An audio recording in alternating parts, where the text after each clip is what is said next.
Thank you. Cool. All right, so let's see here. Hopefully you guys turned in your homework yesterday, yeah?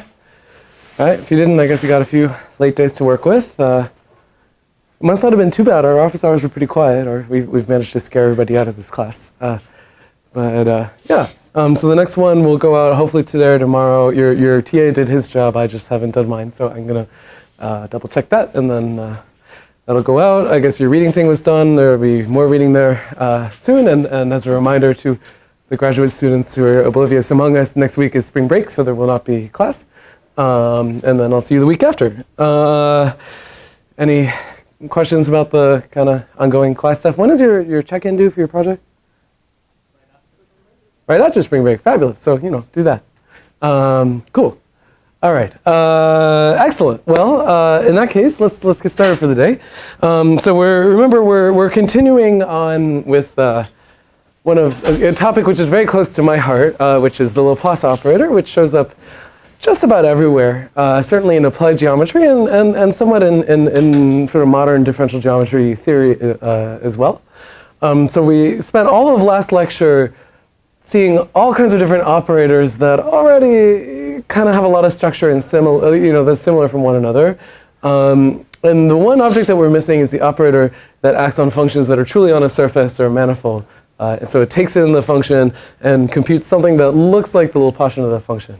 Right? Like remember we talked about the sum of second derivatives, Dirichlet energy, all of these different things were basically just different roads to the same end result. So now that we have these different moving pieces, we're ready to do the final case, and I think this is the one that's less familiar. And in fact, one thing that I kind of notice is typically if you take a math class, this particular piece of material appears way later in the curriculum. It's just that the way that the applied world works out, we kind of have to do it sooner. What that means is if you crack open your favorite differential geometry book and you look at the definition of Laplace operator, at least to me, it wasn't particularly enlightening. So I made the mistake of trying to make my own, and we'll see if it works okay or not. So that's our experiment for the first couple minutes of class today. And then we're going to talk about discretizing this thing. And essentially, we're going to work through first order finite element method very carefully and see that we arrive right back at the same cotangent formula that we derived a few weeks ago when we were talking about curvature. That's not a mistake. So, right. So let's do that. So the first thing that we'll think about today is the set of functions that go from 3D surfaces or manifolds, I guess in our case submanifolds in Rn, into the real numbers. The course notes that I'm just remembering, I forgot to upload the updated ones, go through the generic derivation of this operator. In class, we're going to do just for surfaces in R3. It's basically the same, I just don't feel like writing a billion sigmas on the board, okay?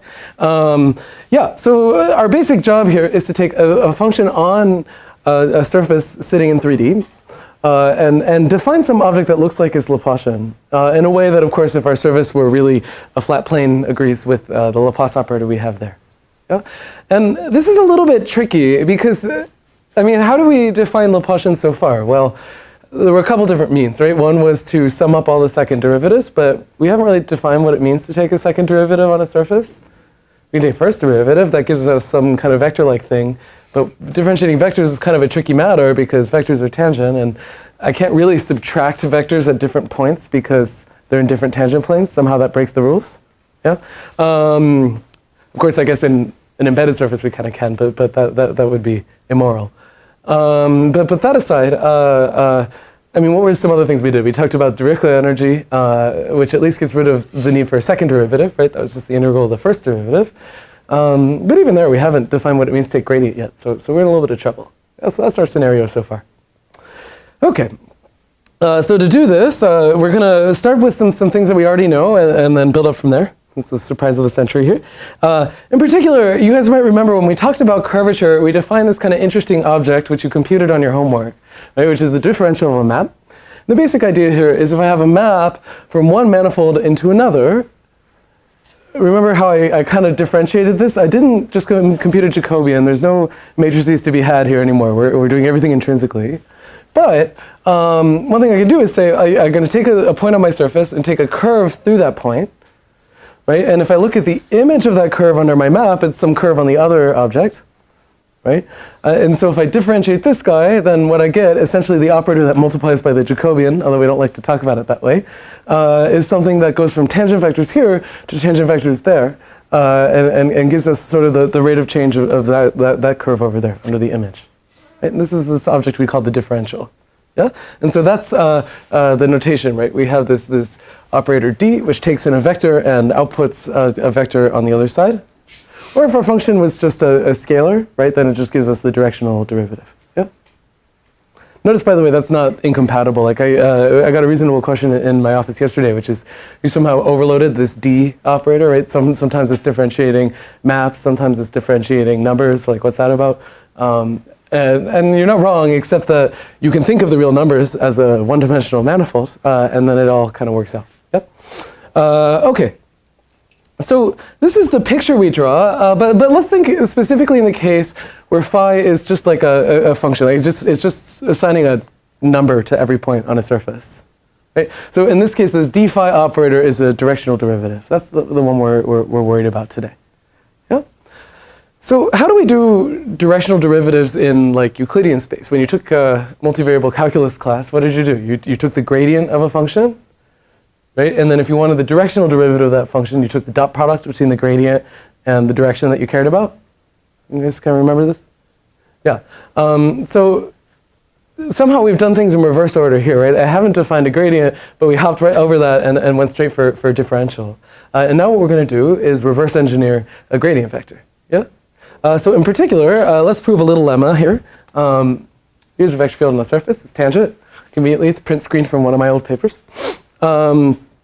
Right, and essentially what we're going to show is for every point P, if given a smooth function f, there exists some vector grad f of P, so that df is equal to the dot product between grad and v. Notice that this is sort of by definition the way you probably saw it in calculus class, but now we're kind of doing it in reverse order. That makes sense? So far we have an operator d, but now what we're going to prove is that there exists a vector grad f, so that really all d is doing is taking dot products. Okay, so let's prove that real quick. Keep airplane mode enabled. Why does my laptop keep doing this?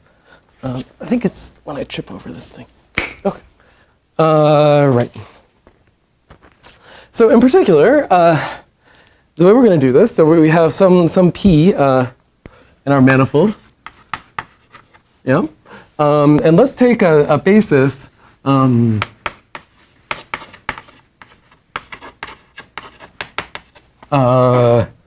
This chalk has got something weird going on. For the tangent space, which is B1 through BK.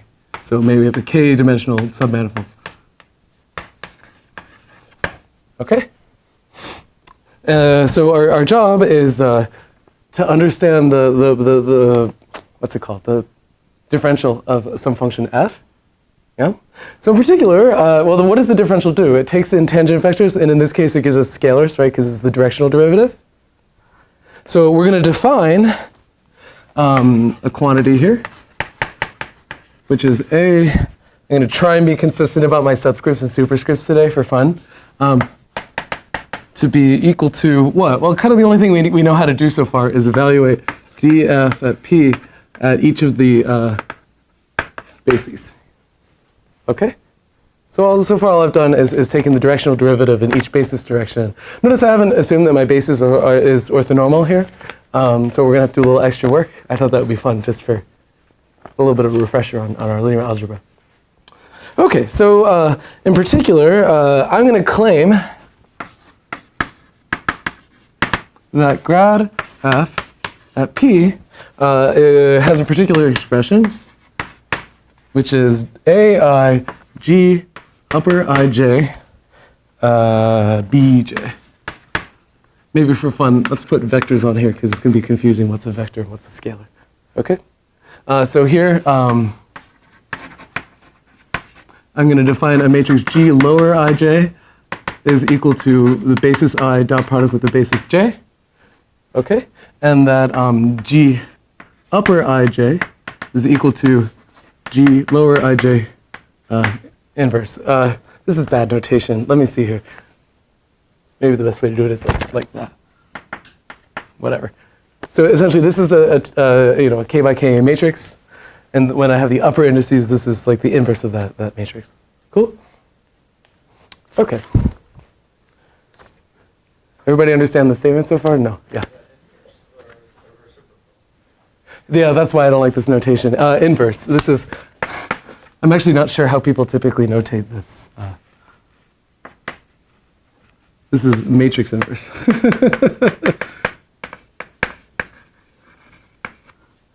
I think what they do is they typically just do all of linear algebra in Einstein notation, so you don't have to do this goofy notation here.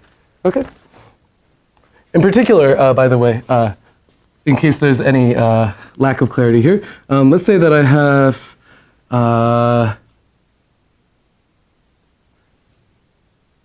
yeah, actually no. I think I'm just about to confuse you guys more than is necessary. Okay, yeah. So that's our matrix. Okay, so how are we going to do that? Well, what do we need to make our claim work? We need to take this dot product and double check that we got df. Yeah. Then we also need to show that it's unique. So we'll at least do the first half, and then we might defer on the second half because it's less exciting. So far, we don't know much about this guy, but let's call him x. Okay? So let's take the dot product between some generic vector v and x, right? And my claim is that this is secretly df of v. Okay? Right. So how are we going to do that? Well, first of all, let's expand what it means to be v and what it means to be x. So I can always, because this is a basis, I can always write v. Now maybe we'll actually just write out the sum. This is the sum v upper I, v lower I. Right? This is just saying write v out on a basis.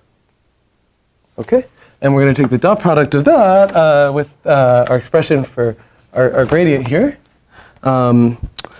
which I'm going to change indices to k and l because we already have an I here. And so this is a lower k, g, upper k, l, b, lower l. Okay, you see that this is just a version of this. I just changed the letters. Okay, so for lack of a better thing to do, we might as well move the sums to the outside. Yeah?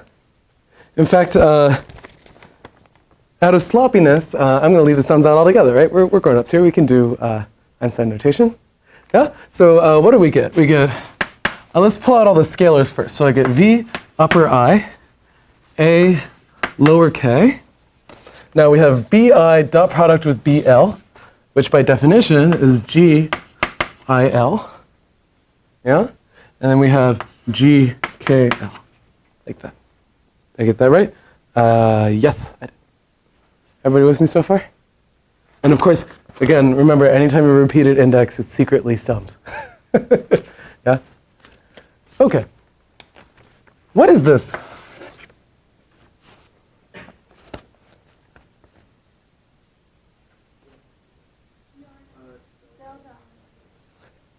I'm going to go with this part of the room. Right? So this is, in effect, remember that this is defined to be the inverse of that as a matrix.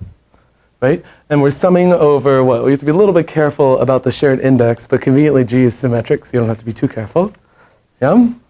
So really, this is element I comma k of the product of G and G inverse. Right?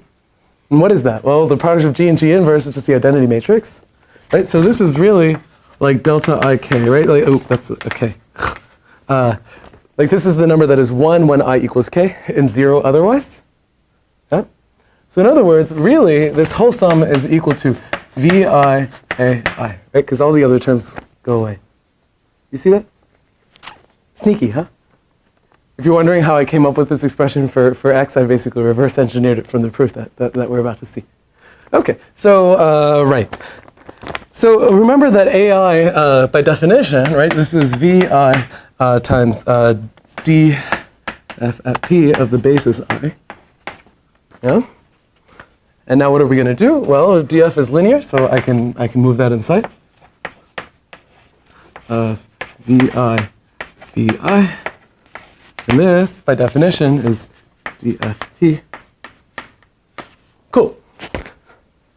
So if we look at our big chain of inequalities, what did we show? We showed I can take an arbitrary vector v here, and if I take v dot x, that happens to be the same as df of v. So in other words, x serves as the gradient of f. Yeah? It's not all that surprising. I mean, essentially, what did I do? Well, essentially, notice that this thing is just evaluating the gradient in all the basis directions, and essentially the g here is just accounting for the fact that the basis might not be orthogonal. That's all that's going on. Okay? And then you just start putting things upper and lower until it cancels out in your proof, and life is good. The other thing that you should show is that it's unique. I'll defer to the course notes for that. Essentially, it's quite straightforward. You're just using the argument that B is a basis. There's an invertible matrix that happened here. Okay, so basically what did we show? We showed that given a function, if we define that df thing kind of indirectly, you remember using curves through a point, but really sitting behind that is something very simple. It's just a vector that's taking dot product. Yeah, this is the usual picture that we have in mind. And of course, that thing is a vector field. Yeah, so it kind of looks like this. Right? So this is just a notion of gradient vector, just like you've seen in calculus class, extended to domains that aren't flat. Yeah, kind of sneaky.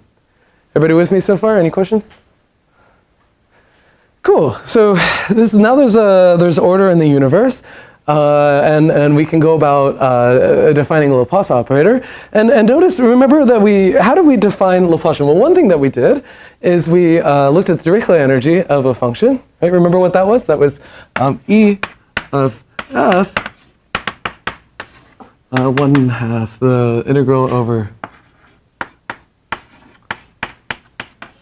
like that. Well, now this expression makes sense, right? Because we actually have a gradient vector here, so we can plug it in and get Dirichlet energy of a function.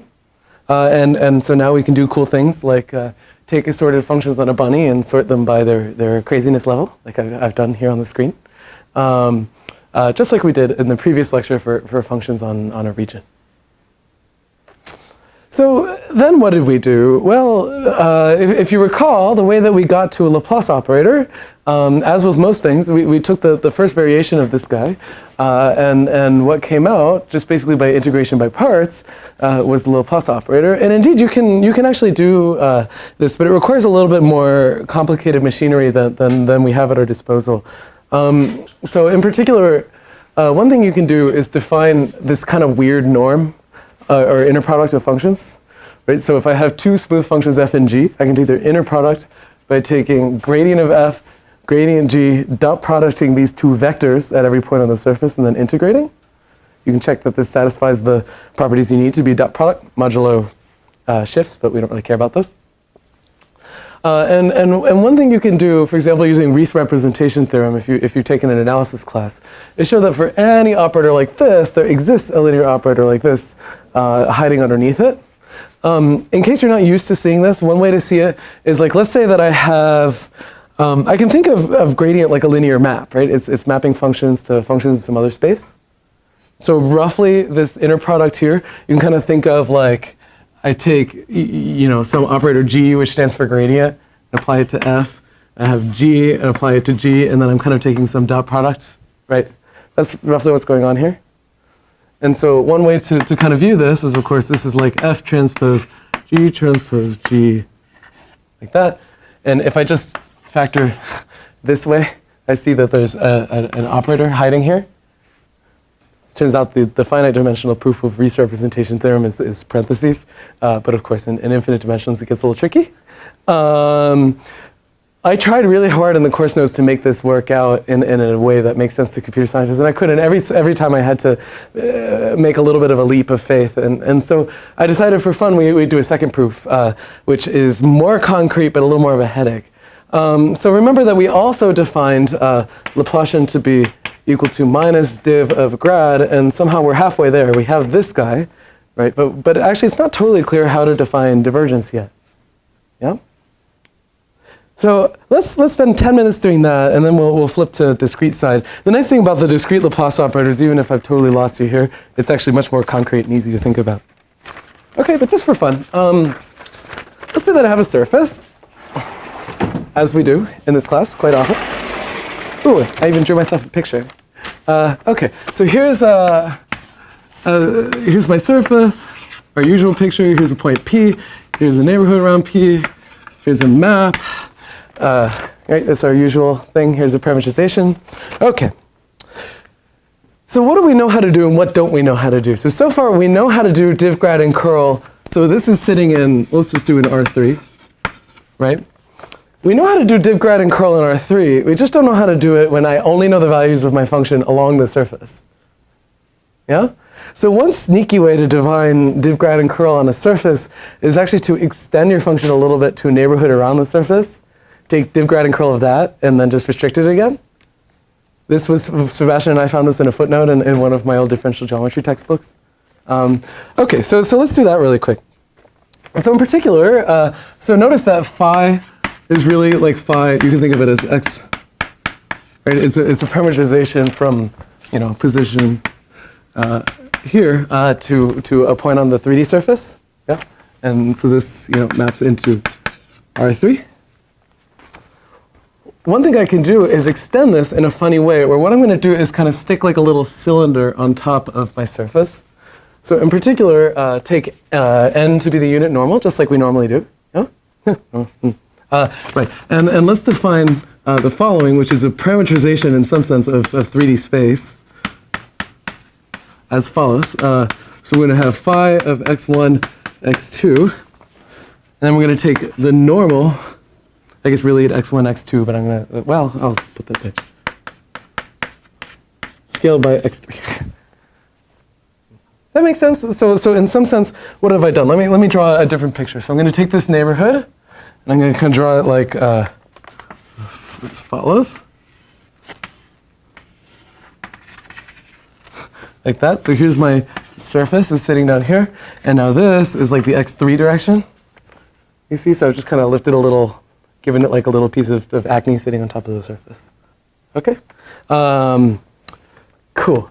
So what I'm going to show is we're going to lift our vector field into this little capsule, take its div, grad, and curl there, and then put it back, and that's like kind of an okay thing to do. Okay? So here's, and this is actually, I couldn't find this as a definition, but I think it works for submanifolds. The reason people don't like it is that typically you see Laplace operators when you've already taken Riemannian geometry, so you kind of don't need this. But it's kind of a nice way to do it. Right, so let's take a little neighborhood, and let's call him C. That'll be, C stands for cylinder, capsule, whatever. And that is going to be equal to phi bar of x1, x2, x3, such the norm of just the first two components is less than or equal to some radius. In other words, I like draw a little circle on the tangent plane. And x3 is between, what, 0 and some epsilon. You guys see what I did? So I drew a circle in the tangent plane, and that's accounting for this loop down here, and now I've made this height epsilon. It's kind of a nice picture so far. Okay? And one thing I can do is I can actually take my vector field, which currently lives tangent to the surface, and I can extend it locally to this little neighborhood by making the following lame definition, which is as follows. I'm going to take v of phi inverse of x. There's a bit of a sloppy math happening here, which is to convince yourself that locally this map phi is invertible as long as r and epsilon are small. That kind of makes sense, right? All this is saying is that locally this capsule doesn't like, maybe the surface wraps around itself, and like if you make it too tall, it bumps into it somewhere else, then you run into trouble. But as long as these numbers are small, you're okay. Right, so in other words, phi has an inverse. So what is this doing? This is saying like if I had a tangent vector down here, I'm just going to kind of copy him like that to all the other z coordinates. Everybody with me so far? Cool. All right. So why would I do that? Well, here's the thing. Our object C here, he or she has a divergence theorem, right? Because this is a region sitting in R3. And we know that from calculus class. That's my sneaky trick. We don't have a divergence theorem on our surface yet, but we do have one in R3. That was a prerequisite for this course. Okay, right. So in particular, right, if we just follow the divergence theorem, or what, Gauss's theorem, I think they call it sometimes. Yeah, whatever. What does it tell me? It tells me that if I have the integral over the boundary, so this is like a surface integral of the vector field that we've extended into that region, dot product with the normal of C. There are going to be a lot of normals that are about to happen, so I'm going to try and denote them with different subscripts here. And this is dA, right? This is area. That this thing should equal what? Should be the integral in, C. This should be the integral in C of the divergence of V, right? This is just our classic divergence theorem. I haven't used any differential geometry at all. Cool? Cool. Okay. So now, what are we going to do? Well, we're going to make a bunch of really sloppy approximations and convince ourselves that that's an okay thing to do. Yeah? So let's, what do we vote? Want to do the left-hand side first or the right-hand side? Let's do the left-hand side. I like to read this way. So we'll label that side 1, that side 2. I was recently in Israel, and one of the really interesting things, the Hebrew goes the other way, but then there's like street signs where the numbers are still left to right.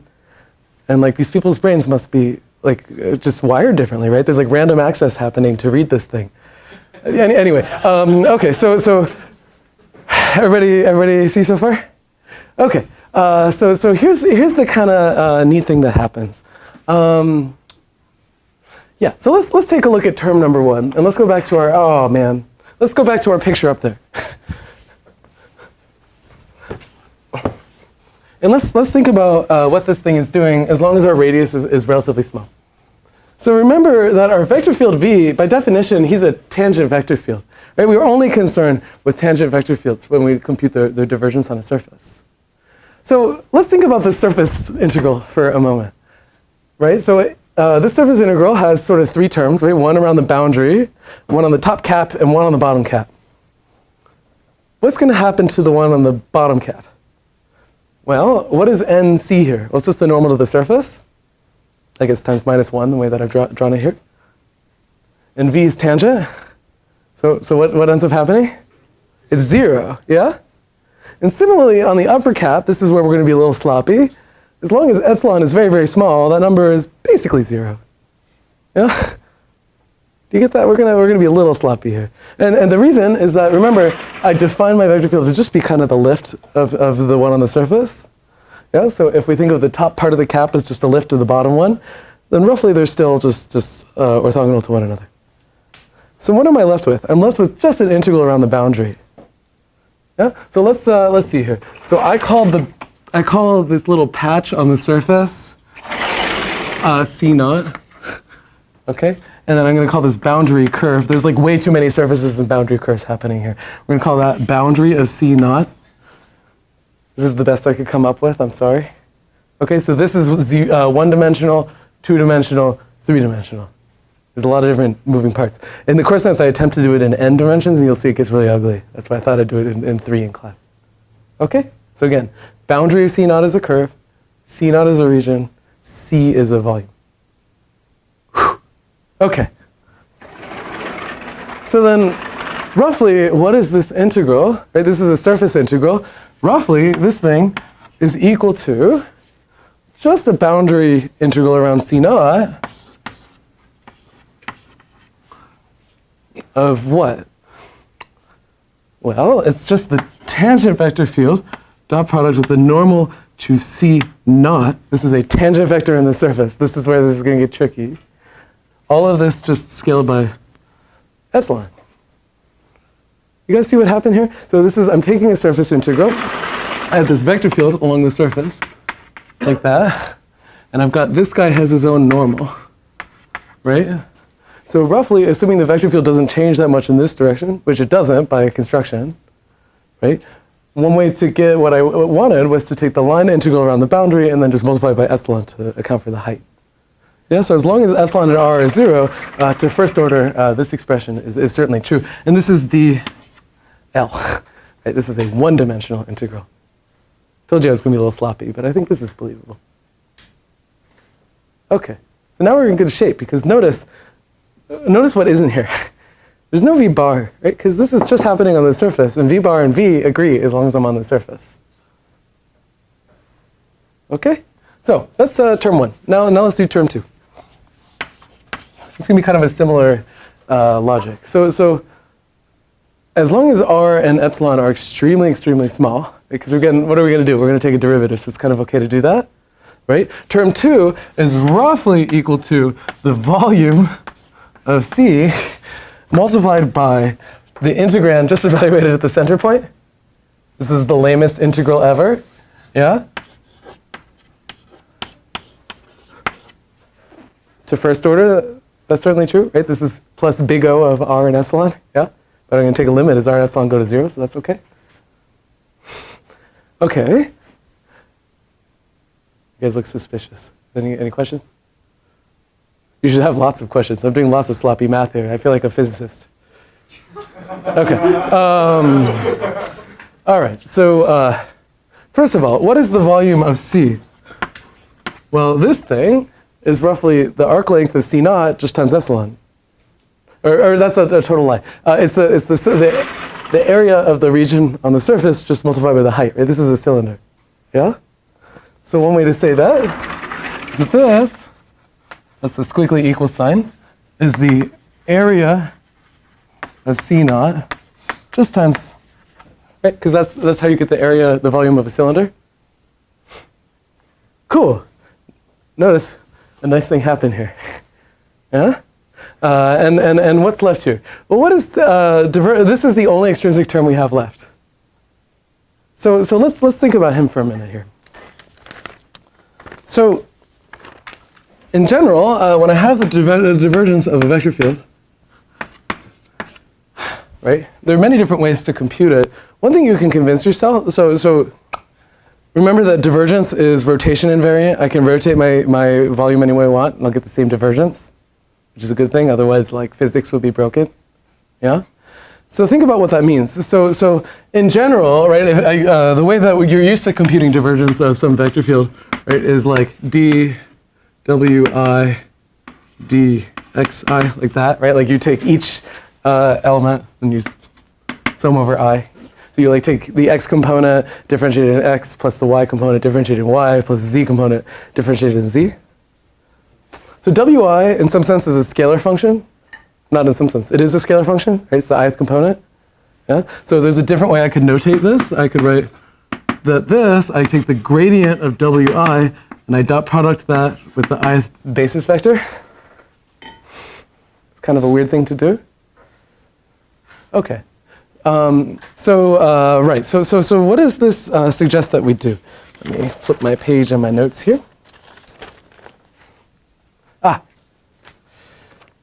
Okay. And what is this thing? Well, in some sense, this is the derivative of this guy in the EI direction. Yeah? So an even fancier way of putting it is that this is the sum over I, EI, dot product with dw in the EI direction. Yeah, this is I'm just taking the notation you're used to and writing it in a more complicated fashion. Yeah. So here's the thing. Did I do this right? Oh. In the second line, are the parentheses around grad W? Yeah. Oh, I see. Okay, fine. Yeah. So if I write it like that, right, then this is a vector and that's a scalar. If I do dw, then this thing is a matrix, right? Then I evaluated EI 2 times. So if you think of this like Jacobian, this is correct.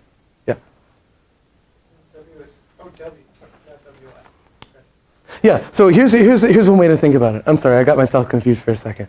But this is the right thing to do. So I'm going to think of dw. So W is a function that goes from points in R3 to, in some sense, other points in R3, right, like vectors. So if I do dw of EI, this is a vector, and this is the ith component, so I'm just kind of selecting out the I index here. Yeah. Whew. Sorry, almost got myself confused. Okay, so here's the thing. If physics is rotation invariant, which it is, or divergence for that matter, then as long as EI is a orthogonal basis, this expression will still be true. This is actually true for divergence. I can take any orthogonal basis EI and plug in this expression and get the same value. One way to view that is like if I took my field, rotated it, and then applied this formula, and then rotated it back, that's exactly what I would get. If you don't believe me, check it at home. This is just calculus class. And this is exactly what we're going to use. So in particular, I'm going to take a very special basis. I'm going to say that E1 through EK are in the tangent space of my surface. So I'm going to take a basis for my tangent space first, make that orthonormal just for fun. Yeah? And then I'm going to take the rest of my basis, maybe EK plus 1 to EN, to be orthogonal. Oh, are we? Yeah, you're right. I'm sorry. So let's do E1 dot dot dot E2. And fine, we'll call this N. Ow! N. Fine. You win this time. Okay? So then what is the divergence here?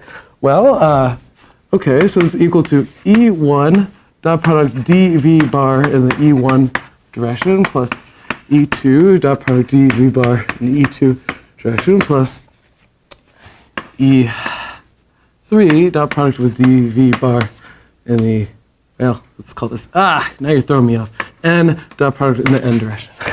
Okay? What is this quantity? 0. Do you see that? Because I defined v in such a way that it's just constant as I move along the normal vector. Yeah? So this term goes away. And what is this term? Well, I can just get rid of the bars over the v's, right? Because I'm only differentiating in a tangent direction. I actually don't care about the behavior of v outside of the tangent plane. Yeah? So this is really, I guess this is kind of goofy notation, but I'll write it suggestively so that when you read the course notes, you'll see. EI dot product dv, no bar, EI. Yes? You said that earlier that a problem with defining the Laplacians was that we weren't supposed to subtract different tangent vectors at different points. Yeah, I totally cheated. Did I? No, I didn't. Actually, this is fine. No, But, where did I do that? We didn't want to subtract them in 3D either, because that would be cheating. And now we're subtracting them in 3D. I don't see any subtraction. Where do you see subtraction? Isn't dv bar a 3D derivative? It is, yeah, I mean, you're right. So the way that I did this is I said, okay, I'm going to, essentially, I always want to use vectors which are compatible with the space that I'm thinking about, is the better way to put it, right? So what I did is I took my vector field, I lifted it into a region in R3. Now it's okay for me to take its divergence. So now the thing you're trying to catch me on is no longer true. I'm perfectly happy to differentiate any direction I want. And then the kind of magic thing that happens is that my formula doesn't actually depend on how I lifted it. Yeah. So in other words, this formula here is purely intrinsic, even though I needed a little bit of extension to kind of motivate it. Yep. So first of all, this is something that we then can just define to be div v at p, because there's no bar involved. So that's perfectly fine. And now let's go back to our formula here, right? So we can just get rid of this thing. This is, obviously there's a lot of sloppy math happening here. You guys look suspicious. There's like lots of furrowed eyebrows happening in this part of the room, and this is throwing me off here. But in particular, what this motivates, and I'm going to put an implies arrow as if this truly implied it, but obviously that's not true, is that one of many ways to think about the divergence of v on the surface, if I divide by the area here, right, is that this thing is, and this is actually true, is the limit, even if you prove it with a capital P, this is the 1 over the area of C naught, right, which is just the image of like a little ball on the tangent plane, times this boundary integral of v dot n of C naught, right? And this is, so people often talk about divergence as flux density. So take a look at what this formula is doing, right? So I draw a little loop around a point on my surface, and I look at the flux of v out of that loop, right? And I have to scale it carefully. And I take a limit as the size of that loop goes to 0, that's what I get for divergence. So it's not only a reasonably well-defined object, I can actually get it from a nice limit. Okay, and that was the basic point here, is that you actually this coordinate expression, although I try to avoid coordinates in this class because I don't think they're particularly geometric, in this case really is just a different way of thinking about this interesting limit here. The only problem is that, like, you really need some coordinates to be able to talk about what that limit means, right? Because otherwise you don't have an r. Yep. Okay, cool. All right, and so at this point, we have Laplacian is minus div of grad. We have a div, we have a grad. And you can go back and check that indeed when you do integration by parts, you get the other guy. We're not going to do that here because that is a little messy. Okay. Whew. So now we have a Laplace operator on a surface. And the great thing is, even if you don't like all of this sloppy math, we're going to do it on a discrete surface, and that's actually much easier. Okay, so let's do that now. Oh, by the way, there's lots of fun things you can do with Laplace operators on surfaces. Let's look at them really quick. Here's the eigenfunctions. They look like vibrating lines. Well, we'll come back to this when we talk about applications. One that you might have seen before, if you ever want a physical algorithm for computing Laplace operators. Do you guys know this experiment? This is called Chladni plates. So here I've taken a piece of geometry, I meaning this person on YouTube, and what they put next to it is speaker. That is, you can control the vibration pitch. Let me turn up this thing just to give you guys a headache. And now is it going to play an ad?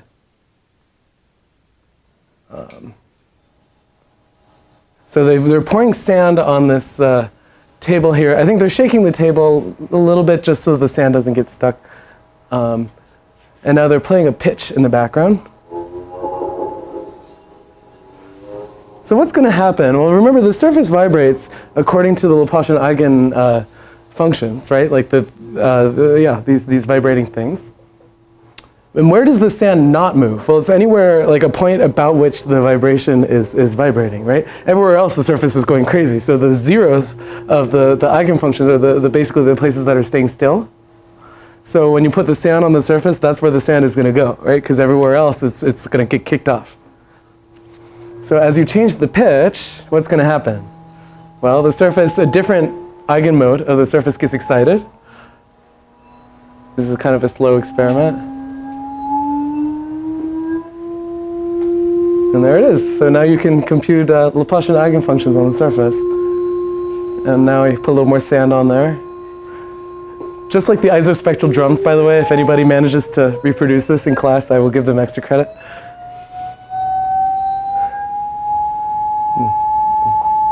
Yeah, and so on. Sorry, it's kind of noisy. Let me turn that down. Do they do any of the more interesting ones in this video? Maybe let's fast forward a bit. Yeah. Radially symmetric and excited at its center. Right. Yeah, there are repeated eigenvalues. You can do it, but I guess it's glued in a funny way. Yeah, that's okay. I have another one here that I think they managed to get more interesting. Oh, the link broke. Well, anyway, if you Google for this term on YouTube, you'll see a lot of them. There's actually an interesting practical application. Oh, maybe it'll play. No, whatever. So back in the day, so if you make a violin or a cello or what have you, these things have sound posts, right? So there's this big hollow instrument. It's a weird non-convex shape, right? And you might not know this, but if you look inside of the F-hole of your instrument, there's a post that goes right from the top to the bottom. It's usually close to the bridge. And this thing is taking the vibration and transferring it to the other side of the instrument. But what would happen, where do I not want to place it? Well, like when I play the violin, the violin vibrates, in response to the pitch that I'm making. And what happens if I just place it arbitrarily? Well, it's not going to align with the vibration pattern of the surface, right, which is kind of flipping it up and down in some coarse fashion, yeah? And it's effectively going to dampen that vibration frequency, right, because it can no longer do that. I've got this big stiff post that's in the way. Yeah? And so one thing that you do is you want to put the sound post right at a node of the Laplacian eigenfunction. In other words, a zero of this thing for the types of pitches that you're likely to play on your violin. Yeah? Obviously, the nodes move around depending on what pitch you play. And so this is actually, if you go to like a really fancy pants violin repair studio, not like the ones I use where they just kind of like slap something in and give it back. This is actually what they'll do. They'll pour sand on these things. And play like the A440, right, like the thing that the symphony centers around. This will show you where the nodes are, and that's roughly where you should put your sound post, right? And so this is an art that actually goes back much farther than I think even the math was well understood. Just as like somehow people figured out that like this is a reasonable way to do that, and probably because somehow spiritually people saw cool patterns on the surface of a violin and felt like this was relevant. Yeah, so these devices actually exist. You can stop by repair shops and see people use this kind of stuff, which is pretty neat. Actually, hiding behind that, there are all kinds of beautiful theorems behind Laplacian of a surface. One really famous one we're going to make use of is something by Courant. You might recognize this name as also the name attached to the NYU School of Mathematics. So Courant is something kind of related to these nodes that we were talking about. So in particular, you can talk about nodal domains. So you take your surface and you partition it into areas of positive or negative sign. Right? These are divided, obviously, by curves along which your eigenfunction is 0. And one thing you can do is actually say that if you look at like the nth eigenfunction of the Laplacian, it has roughly n nodal domains. So for example, in practice, let's say you have a surface or even a graph and you want to partition it into pieces that are all kind of reasonably equal sized. One very simple way to do that is to compute that eigenfunction of the Laplacian and then just cut by sign. And in fact, computer scientists know this by a different name. This is spectral clustering. Yeah? Exactly the same thing. Of course, it is connected to physics. We've talked a lot about the wave equation. In 2 lectures, we'll talk more about the heat equation. Let's defer for now. You've probably also seen eigenfunctions of Laplacian as spherical harmonics is another special case.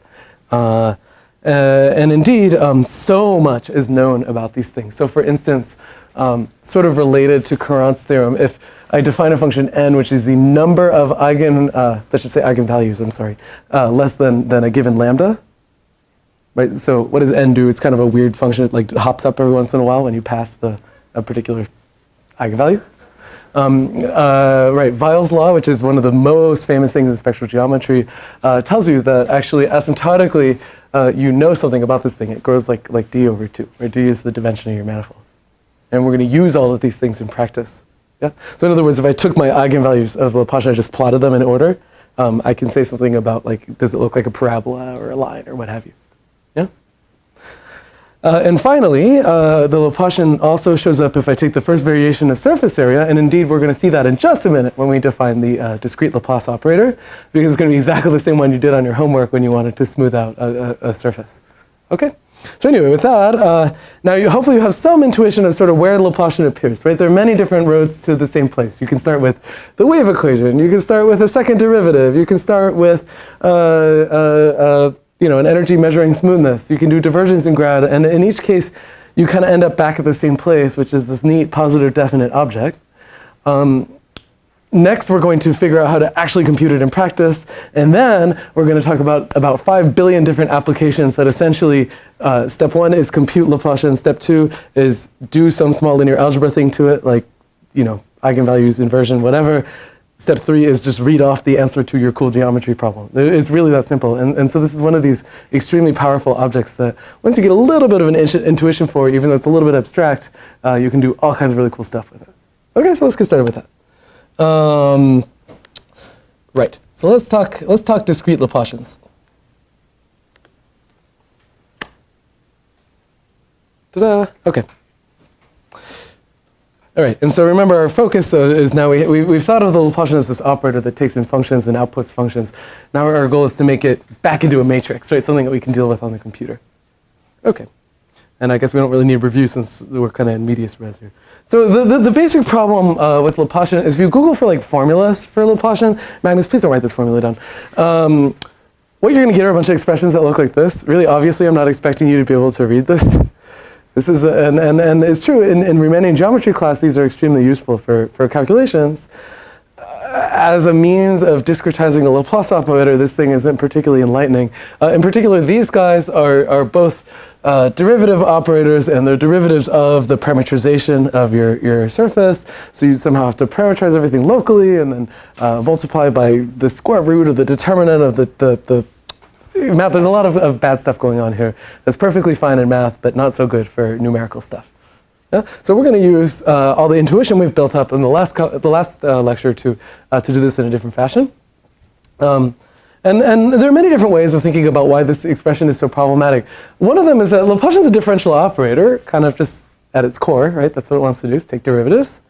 But we have these like extremely coarse pigs here, and they don't admit derivatives. We can't do that, right? I mean, it's the same issue we talked about with curvature. So we need a more coarse version of what it means to differentiate a function. And so in particular today, what we're going to at least start is something called the first order Galerkin finite element method, which many of you who are in engineering have probably seen before. But the kind of interesting spin that we take in geometry processing world is that, like, typically in like, I don't know, a structural engineering class, when you see this stuff, you define it very abstractly, like you're going to define mass and stiffness matrix. The aesthetic in the geometry area is to actually write the formulas for all these matrices very carefully and notice that they have a lot of structure in common with the smooth version of the same operator. So it's kind of one step further.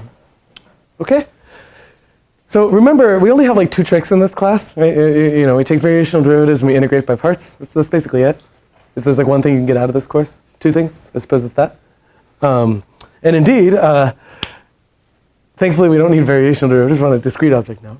But we are basically gonna integrate by parts. Yeah. So essentially, the basic thing that you get a Laplace operator out of in the finite element method is, rather than thinking about the Laplacian as a thing that takes in functions and outputs functions, I'm instead going to discretize this operator that takes f and g and gives you back the integral of f times the Laplacian of g over the surface. Remember, we actually proved last time that you can swap f and g here and get the same number. Yeah? And of course, the reason you can swap f and g is that it really is this expression here. It's just integration by parts. Everybody with me so far? This expression parses. You're going to have a really boring lecture if it doesn't. Okay, fabulous. Okay, so let's do that real quick. So why do we like this expression? Well, somehow we had to go to a lot of work to define div and grad. I guess we don't even have curl yet on a surface. We will. Get excited. But they involve extremely complicated expressions. We had to like lift to a neighborhood, do all this crazy stuff. But the gradient expression wasn't really so bad. Yeah, you know, if we think back to the fond memories of the first half of the lecture, that was just algebra, right? The rest of this is where things got a little crazy and fishy and hand wavy. Yeah, and so the trick is to just avoid that. Yeah. So in particular, take a look at something magic that happens. If I only care about f times the Laplacian of g, I never have to take a second derivative. You see, this is kind of magic. That like the Laplacian is a second derivative operator, but I have all the access I need to it by only taking gradients. This is ridiculously cool. Integration by parts is a cool thing.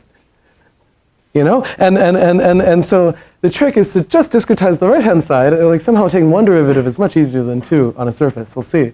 And work with that instead. In particular, somehow now we just have one derivative and one integral instead of 2 derivatives and then multiplication and integral to cope with. Yeah? And so from a sort of geometry perspective, this is why we often like this finite element method. Obviously, people in engineering have much different reasons for this, like convergence that matters. So here's our basic overview. So let's say that I wanted to solve a Poisson equation. So I want to solve g equals Laplacian of f. I'm given g. I want to find f. This is a typical thing to do with Laplace operator. How could I do that? Well, in particular, if g is equal to Laplacian of f, I can multiply both sides by any function psi, call this a test function, and integrate. And then, well, obviously the integral of psi against g is equal to the integral of psi against Laplacian of f. I haven't really done anything from line 1 to line 2, except, and for now we're going to assume we have no boundary because I'm lazy. If we integrate by parts, of course, these 2 expressions are the same. Do we see that? This is just integration by parts. Okay? So somehow if I told you I have a pair of functions f and g so that the integral of psi times g is equal to this thing for all psi, it's not 100% clear that you could reverse engineer that. I mean, obviously the forward direction is okay. Yeah? This is the magic trick that actually we can solve Laplace's equation with only one derivative. Yeah. So here's what we do in practice in Galerkin FEM. I take f and g, I write them in a basis, which is going to be constructed out of my mesh. We'll see what it is in just a minute. And now, in addition to that, I'm going to take psi, and I'm going to write psi in a basis as well. Yeah? In fact, I'm going to write them all on the same basis. So I'm going to take this whole space of all possible functions, I'm going to reduce to some finite dimensional subspace of that. And now, what do I get? Well, I just get a linear algebra system. Do you see that? So I plug in all of the psi i's as the different test functions here. And f and g are just linear combinations of psi i's. So I can get this entire expression out of inner products of psi's and inner products of their gradients. You guys see how I got from top to bottom here? Okay, well this thing is a linear system of equations, right? What is my unknown? My unknown is, I guess the a's here, right? The expansion of f. So at the end of the day, if I define a matrix M, which is the inner product of all the psi's, L, notice L, is the inner product of all the gradients here, then all I have to do is solve MB equals LA for A, right? So just invert L, and I'm done. And that's the Galerkin method in 5 minutes or less. Everybody get the high-level overview here? So if you were in engineering class, you would stop here. You'd say, great, so there we have definition there. I use some fancy quadrature method to compute L and M, and life is good. The magic here is we're going to choose particular bases for these psi's where these things are known in closed form, and we're going to see that they're really nice. Yeah? Okay. And one thing that's important to note is this is not the only way to discretize Laplacian. We're going to do another one in a few lectures when we do discrete theory calculus. One of the magic things that's going to happen is going to end up being the same, but we're going to use a very different starting point.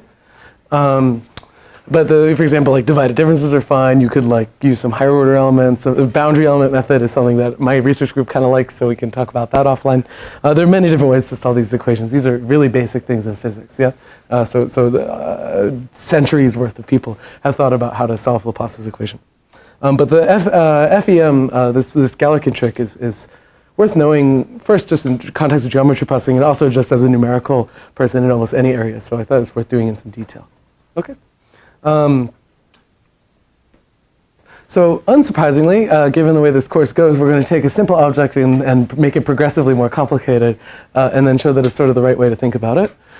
So in particular, we're going to define something called the dual of a function. So a function we're going to think of as an assignment of a number to every point on a manifold. And the dual is an operator. We like those in differential geometry. Okay? And the operator corresponding to a function f is the thing that takes another function g and gives you back the integral of f against g.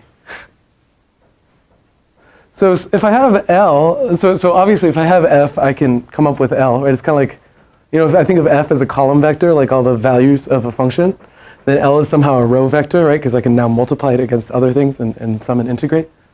It's like kind of a reasonable intuition here. Obviously, if I have f, I can get L. If I have the operator L, can I get f? Does it mean it's like smooth, say? The answer is yes. So one reasonable way to do it is like, I'm going to take a function g to be like a little tiny bar between 2 points a and b. And what can I get? I can get basically the integral of f over any interval by doing this, right? By just integrating against the function which is 1 and then 0 again. Yeah? So if I take the width of this thing to be really, really, really small, then in effect I can sense the height of my function. So in other words, like, I can go forward and backward. This is just like a weird way to encode a function. That makes sense? We cool so far? Again, this is a thing we like to do in this class. We turn everything to operators because somehow that's the right thing to do in geometry. Okay. So why do we do that? Well, what is the object we actually care about? We care about the Laplace operator, yeah? So let's say that I have a function f, and I want the linear operator corresponding to the Laplacian of f. So not f itself, but the Laplacian. Well, what happens? I put it in. This is just by construction, by definition, yeah? And then by integration by parts, did I get the sign right? I did. These two expressions are equal to one another. Do you see that? So these are just equal expressions. Even though somehow this isn't actually the way that I define the linear operator corresponding to this guy. I defined it through this guy. They just happen to be the same in this case. Yeah, so yet another way to think about FEM is that it's really trying to construct this linear operator. That's its job in life. Okay? And so this, again, this is a way to kind of use the Laplacian without evaluating it. Do you see that? Because like this construction still holds. I could still get Laplacian of f this way by constructing this first order operator and then taking some little sequence of things approaching a tiny interval. The world's most complicated way to get a Laplace operator. By the way, in some sense, that was the kind of missing piece in the divergence construction. Yeah. Okay. So in Galerkin FEM, what do? We choose a space of functions, like we take f and g and we write them in a basis. We take a space of test functions, like the things we're going to integrate against, and we restrict those both to a finite dimensional subspace. And then we end up with a finite dimensional, like a matrix we have to invert. Okay? And we already kind of saw that in the previous slide. And typically, these are chosen to be the same unless you have a good reason not to. There are areas where you don't. So for example, if you're simulating fracture, like you're doing some pretty crazy physics, then you might want to be really careful to choose functions and test spaces to kind of know where that crack is going to happen because there's some interesting event happening in a particular place. But for us, we don't care. We just have a smooth surface. We're trying to deal with it. Okay. Right. So our basic observation here is that this is the object we're trying to capture. Somehow, if we have a basis of functions and we can only differentiate it one time, that's okay. Yeah? So let's say I'm on a triangle mesh. We're just going to do surfaces for today, although everything extends to tets and higher dimensional stuff pretty easily. So triangle meshes they consist of triangles. So what would be a reasonable basis of functions on a triangle mesh? Well, somehow our intuition we've already built up from previous lectures, the function is an assignment of one real number to every vertex of the mesh. Yeah? And so here's a reasonable basis, illustrated in a nice fashion. Thank you to my colleague. Is to take a function value on every vertex and then interpolate it to the interior of every triangle by just kind of linearly. Yeah? So I know if I know the values on the three vertices of my triangle, I can linearly interpolate everywhere else. Yeah? And that gives me this basis here, right, where like somehow there's a 1 on the vertex and then 0 on all of its neighbors. This is called the hat basis for obvious reasons. I guess kind of looks like a hat. Yeah. And the nice thing is that the restriction to every triangle here is just an affine function. It's really simple. And so somehow, if you only need one derivative, this is good enough, right? It's actually not totally clear how to make a twice differentiable basis on a triangle mesh. This is a little tricky. You can do it, but it's tricky. You need values on the edge midpoints. This thing is easy enough, yeah? And somehow corresponds with our intuition for what a function is. By the way, this is also convergent, right? Like if I take a really dense approximation of my mesh, I can capture whatever function I want. So somehow it's sufficient. Yeah? So in particular, I have a basis of functions that we call h, where each h corresponds to a function which is 1 on vertex I and then 0 on all the other vertices, and linearly interpolated across the triangles. Cool? Cool. Okay. So what are we going to do? Well, remember that this is the operator we're trying to capture. Yeah? So there's a phrase for, if we write f and g in this basis, we call them piecewise linear, right? Because they're linear on every triangle face. So then what do we know about the gradient? Well, first of all, what's the gradient of a linear thing? Constant. Yeah? So what is the gradient of f and g? Piecewise constant. Yeah? In particular, it's constant on every triangle. Yeah? So I take that, I get like one vector per triangle. So far I'm in pretty good shape, right? These are all things I can represent pretty easily. Now I take that dot product. That's going to give me one scalar per triangle. What's the integral of a constant scalar on a triangle? Yeah, it's just the area of the triangle times that dot product. Yeah? So then if I want it over the whole mesh, right, that integral, I just sum up area times dot products over the whole thing. And that's first order finite element method. It's really straightforward. Yeah? So now let's actually do that calculation for fun. I even simplified it a little bit at the slides with Ed at the last second before coming here. Okay. So say I have a hat function. So in particular, it is 1 on vertex 1 and 0 on these two guys. Okay? So let's take a look at these expressions. Remember that one way to get, so this is a linear function, so like life is easy, right? So if I want the change in f from vertex 1 to vertex 0, I can draw a vector from 1 to 0 and take the dot product with the gradient of f, right? And this tells me the difference between f of 1 and I guess f of 3 here, I'm sorry. Does that make sense? So this expression is nothing more than f of 1 minus f of 3. Cool. Well, what is that difference? Well, it's 1 minus 0, so it's 1. Similarly here. By the way, if I take dot product with the normal triangle, I get 0. We're not going to need that, but it's good to remember. Everybody with me so far? These three expressions? This is just linear algebra. Okay. Either by subtracting those two expressions, or I guess by taking the dot product with the edge on the bottom, you get one more kind of interesting fact, which is if I take the gradient of this hat function on this triangle, and I dot product with the edge opposite the vertex that has the 1 assigned to it, I get 0, right? Because this is the difference in the function value of the two endpoints. But think about that geometrically for a second. What it tells me is that the gradient of my hat function is always orthogonal to the opposite edge. Kind of neat, yeah? Okay. And this is the fact we're going to need to do a little bit of trigonometry. So let's rotate this triangle into place here. Remember that the first expression here is just what we had on the previous slide. Huh? Okay, well, what is a dot product? Well, it's the length of one vector times the length of the other times the cosine of the angle between them. Yeah? So we have the length of grad f here.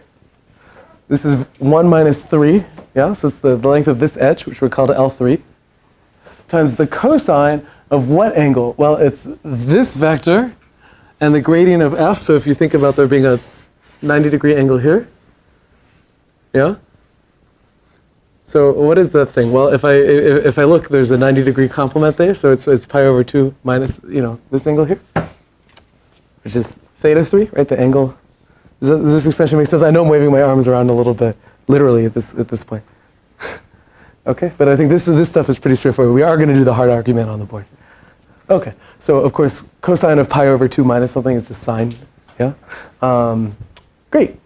So hopefully we're good so far. Yeah. Excellent.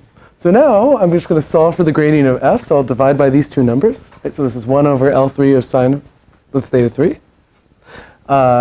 And well, remember that, okay, so what is sine of theta 3? Well, it's opposite over hypotenuse, right? So it's the height of the triangle divided by the length of this edge. So in other words, this is just 1 over the height of the triangle measured in this direction.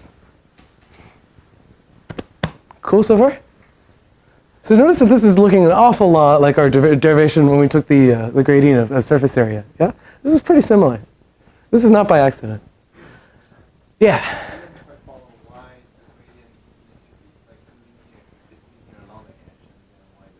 Oh, okay. Sure, yeah. So this whole function is affine in all of R2, yeah, by construction. Does that make sense, right? Because I just took this to be the function, which is 1 here, 0 here, 0 here, and just linearly interpolated. So in particular, its restriction to any edge is linear. And that's what gives you that first line here, yeah? Okay. Cool. Okay, so now we have a norm of our gradient, and we have a direction, so we're in pretty good shape. Yeah? In particular, okay, so if we define E23 perp here to just be the rotation of this thing, 90 degrees. Right, so then it's 1 over h. Of course, the area of the triangle is equal to 1/2 times the length of this vector times the height of the triangle. So when I plug that in, I get our blue expression here. Cool? And this is, by the way, just a nice expression. If you want to take the gradient of a function on a triangle mesh per vertex, this gives you the gradient per triangle, yeah? Just by taking the opposite edge, rotating, and scaling by the value here. Neat, right? It's kind of fun. Whereas defining Laplace operators, in theory, required all this crazy extension and calculus and stuff. Here we can get it by just high school trigonometry. Yeah? Okay. And remember, when we took gradient of surface area, somehow the expression ended up looking pretty similar. In fact, if you go back to our old slides, one thing you'll see is that the gradient of our hat function is 1 over the area of the triangle times the gradient of the area of the triangle. These two are almost exactly the same expression. Yeah. Okay. Right. So what do we actually need, right? So we now know how to talk about the gradient. We still need to take dot product and integrate. Yeah, that's what's missing. So let's do that real quick. So, oh, by the way, so when I take these dot products, I mean, remember that I have sort of a basis for every vertex here, right? And so I need the whole matrix of every pair of basis functions dot product with every other one. So I kind of have 2 cases, well, 3 cases, right? One is that the vertices don't share an edge, in which case, what is the inner product of their hat functions? 0, right? They don't share any support. One is that it's the same index I twice. And one is that they share an edge. So we need to do those 2 cases carefully. Okay, so let's do this. And these ones we should actually do. You have time? Yeah, we got time. Okay, so first, yeah. So let's say that I have, here's my triangle. He has a height, which is h. We have an angle here, which is alpha. We have another angle here, which is beta. This is nice. I really like doing this stuff because it's just trigonometry. And we have a gradient vector, which looks like this guy, right? So the gradient of f is equal to e. Here, I guess I've labeled. So here's vertex 2, here's vertex 3, here's vertex 1. Okay. Right.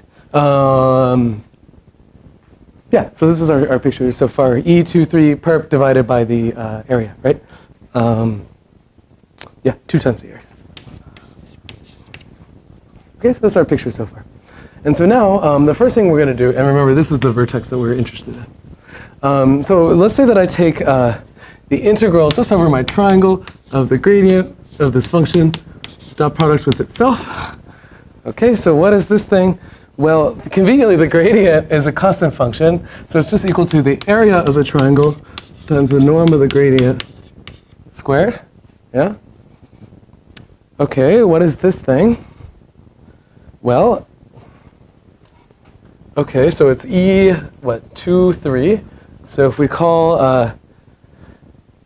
let's call this thing the base of the triangle, since we have the height there, right? So what is this equal to? So there's the norm of this thing squared, so I get 1 over 4a squared, but the square is going to cancel with this a here, times this value squared, which is just that, right? It's just the base of the triangle squared. Did I do that right? Let's see. Wait, why does this disagree with my slides a little bit? Area. Oh, I'm sorry. In fact, we already did a little bit of extra work. Let's go ahead and use it. Sorry. Yeah. So in fact, we have this other expression that the norm of grad f is 1 over h. Sorry. So let's use that instead, because that's going to make our life a little easier. My apologies. Right. So we have the 1 over h times area. So this is 1 over h squared. Okay. Yeah, that's better. And remember that, of course, area is 1/2 base times height. So this is another way of putting it. So we have base times height. We got a 1 over height here. So we have base over height like that. Sorry. And what is the ratio of the base to the height of a triangle? It's exactly the cotangent, right? That's what we proved last time. Yeah, so this is the sum of the cotangents, rather. This is 1/2. We already proved this theorem many moons ago. Yeah. This is starting to look familiar. Yep. Okay, so that's one of the dot products. So it was supposed to be the easier one, but I already screwed it up. So let's do the slightly harder one. Only slightly. Yeah.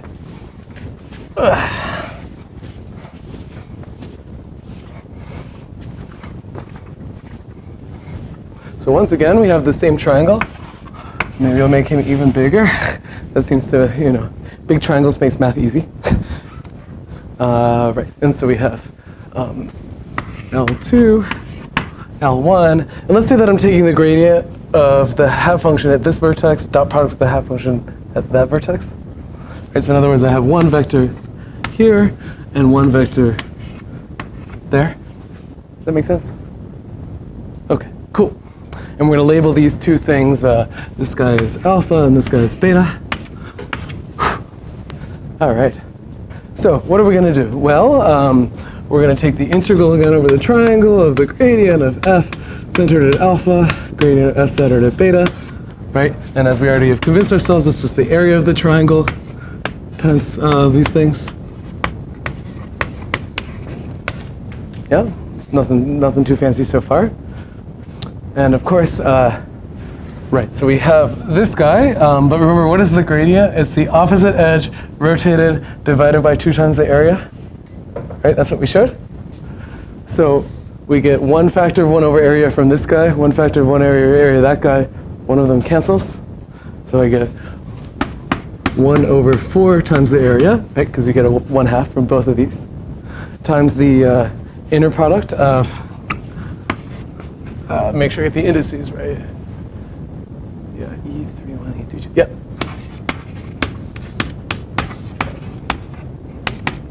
So here, oh no, I've renumbered my vertices, I'm sorry. Ah, for shame. Sorry, this is what happens when you take a graduate class with a scattered professor.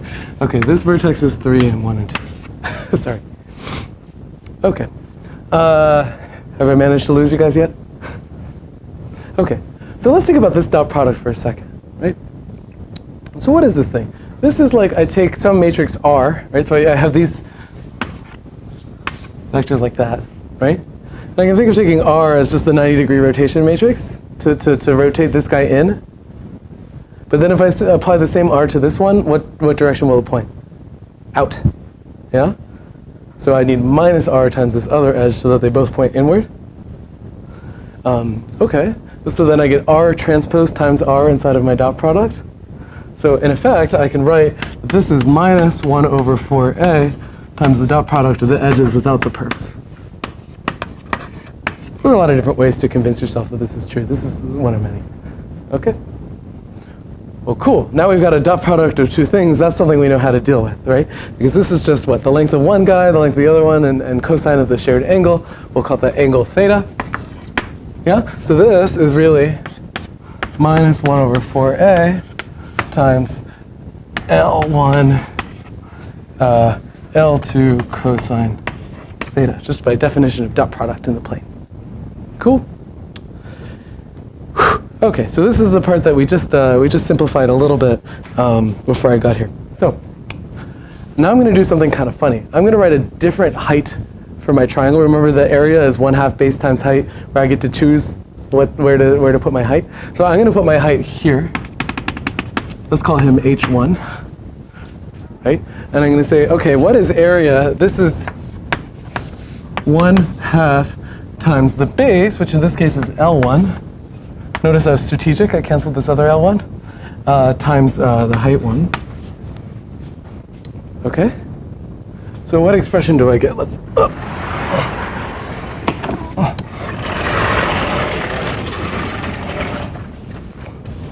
going to leave this nicely drawn picture because I never get to draw nice pictures. Okay. Well, I suppose I shouldn't. Alas.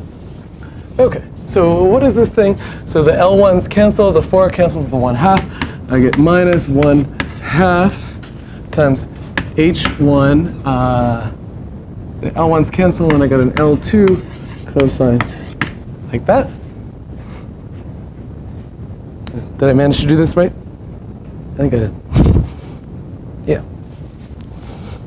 So, right. So let's look at L2 divided by H1. So this ratio, yeah? So what is this thing? So notice that you have a right triangle formed by the kind of upper half of L1, L2, and H1. So what is L2 over H1? Well, it's adjacent. Well, it's hypotenuse over adjacent. Yeah? In other words, this is really equal to minus 1, well, half, and then we have this cosine thing. And then we have, what? 1 over sine theta. And thankfully, there's order in the universe. And this is nothing more than cotangent. Okay? That was the simplified proof from the last time we taught this class. Last time I did it, it required like multiple angle sum identity things. So thank you to Ed for helping me clean that up. Okay, so now we have all the dot products we need. And in 2 minutes or less, we can assemble our Laplace operator, right? Because of course now, you know, when I want to take the actual inner product to have functions, what do I have to do? Well, if I have this guy dot product with himself, right? Remember that, in fact, that's like this function interpolated into this triangle dot product with itself, plus this triangle, plus that one, all the way around the loop, right? So when I do that, I just end up, well, summing around the loop. This is just a sum of cotangents. Yeah? And now let's think about P and Q sharing an edge. Then there's 2 adjacent triangles to that edge in general, right? Which means that I have to apply the formula on our left-hand side twice, right? Once for this triangle, once for that one. So I get minus 1/2 for the cotangent of this guy, plus the cotangent of the other one. So this is just going from one triangle to a whole mesh worth of triangles. And that's it. So that's our cotangent Laplacian. And this is the matrix we're going to be worried about for the next several lectures. Recall that it looks just the same as when you took gradient of surface area. I'll let you convince yourself why, right? One way to do it is to notice that, of course, area is equal to the integral, of 1 dA. Yeah, so you can get it from there. But this is essentially the operator that we're just really excited about. And there are many things to think about. So this is all this is, if you're a finite element person, this is the stiffness matrix of the the Laplace operator. Yeah, but take a look. Already we can see some interesting geometric structure. First of all, what happens if I take my whole triangle mesh and I just scale all the vertices by 10? I just make it 10 times bigger. Nothing. This is invariant to scaling. In fact, it only depends on angles, right? So somehow those of you who know a little bit about conformal geometry should be getting excited because you know the Laplacian operator shows up all over the place in that world. Conformal geometry is geometry involving sort of angle preserving deformation. Yeah? And that's exactly what happened here. Yeah? So now let's go back to solving Poisson equation. Right? That was what we started with. So how are we going to do it? Well, again, we're going to call a weak solution one where I can integrate against any phi and get the same thing on the right-hand side. That's what we've already defined. Yeah. So here's our expression, right? And so we have now, if I put in the hat function for my test function, and I write f in the hat basis, I have everything I need to expand the left-hand side of this expression. You see that? Because in effect, so I integrate that against the gradient of f. F is expanded in the hat basis. I pull the sum out, and I just get elements of my matrix L. Cool so far? Yeah? What am I missing to solve Laplace's equation? The other side, yeah? I got the left-hand side. I need the right-hand side. In particular, what is, right, and that's the Laplace matrix. On the other side, I need the integrals of the hats against each other. And this is where things start to get a little fishy, right? Because think about the integral of the hat at a vertex against itself. What kind of integral am I going to have to take? Well, so the hat function is linear along a triangle. In fact, I just squared it. So now it's quadratic. That's kind of a pain. Yeah, so this is not a calculation we're going to do in class. If I'm feeling like kind of a jerk, maybe we'll put it on your homework. But there are actually a few different ways out. One is to just do the integral. This is called the consistent approach. It's kind of funny that the name that makes sense, it has to have a special qualifier in front of it. We'll see why in a second. You can approximate some more. You can take quadrature points. Or we're going to redefine the mass matrix in a second. So let's think about the first two. So first of all, this is the most natural way to do it, right? It's just do this integral. And what you get is actually perfectly geometric, but a little weird. So this is the matrix, where what you'll get is that every diagonal element is the area of the triangle divided by 6. Every edge you get divided by 12. Sort of makes sense. If you add it up, you'll get all of area. What's a little funny about this matrix is that it's not diagonal.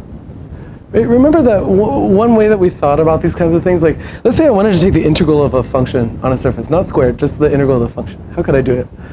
Well, I could integrate against the function which is all ones. Yeah?